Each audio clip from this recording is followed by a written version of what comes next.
Welcome back to our series on the Psalms. We're going to be in Psalm number 5 this evening, looking at this psalmist's prayer for protection from the wicked.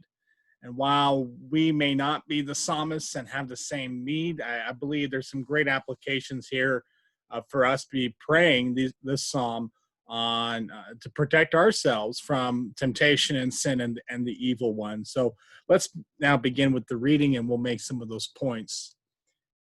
Give ear to my words, O Lord. Consider my groaning. Heed the sound of my cry for my help, my King and my God. For to you I pray. In the morning, O Lord, you will hear my voice. In the morning I will order my prayer to you and eagerly watch. For you are not a God who takes pleasure in wickedness. No evil dwells within you. The boastful shall not stand before your eyes. You hate all who do iniquity. You destroy those who speak falsehood.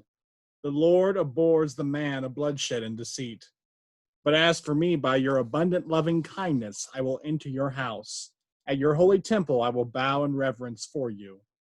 O Lord, lead me in your righteousness because of my foes.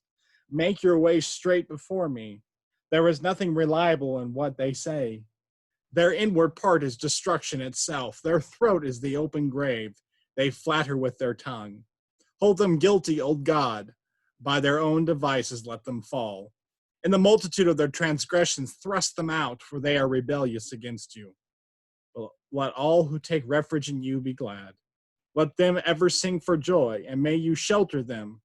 Let those who love your name may exalt you. For it is you who bless the righteous man, O Lord. You surround him with favor as with a shield. This is a Psalm of David, and there's many times in David's life where he needed to pray this prayer, whether when the nation was in civil war towards the end of his life, or when in his young adulthood he was being chased by Saul, who at that point had become so paranoid of David usurping him that he sought for his own life.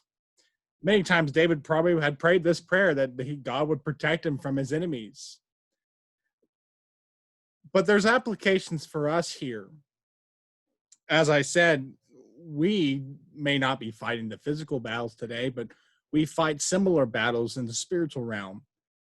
The New Testament makes it abundantly clear that our battle, our struggle is not against flesh and blood, but against the spiritual forces of darkness. And I believe we've minimized the battle that we often fight, because the battle against sin can be absolutely brutal.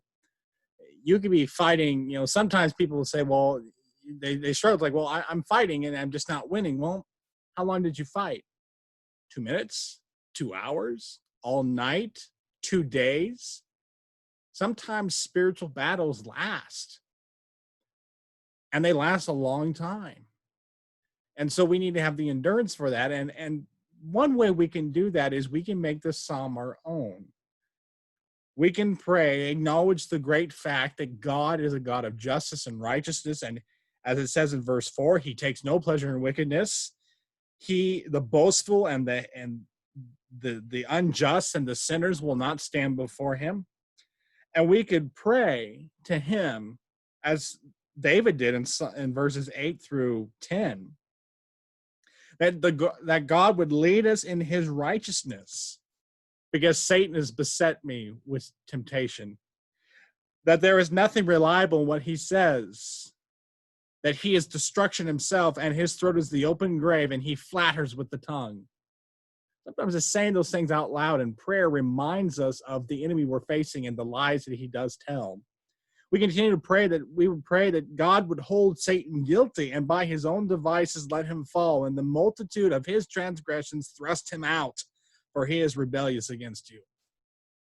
This is a great prayer, perhaps pray in the midst of temptation, to remind ourselves quickly, be quick to prayer when temptation comes, for Satan is crafty.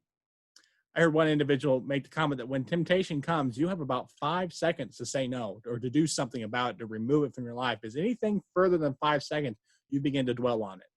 And once you begin to dwell on it, it becomes 10 times harder to resist than if you had immediately just cast it out. Temptation is like a cobra coming at you. We're not going to play around with it. we're going to go grab the shovel. We're going to do something. We're going to grab it and toss it out of the way. We're going to get away from it as soon as possible because we don't want to play with that. Sin has the same effect spiritually. It's a spiritual cobra coming at you. What are you going to do about it?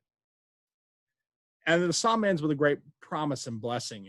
And the psalms often do this, and we should rejoice in these blessings, that if I take refuge in God, if I sing for joy in him, that God would ever shelter me, that if I exult in him, he will bless me, and he will surround me with favor as with a shield.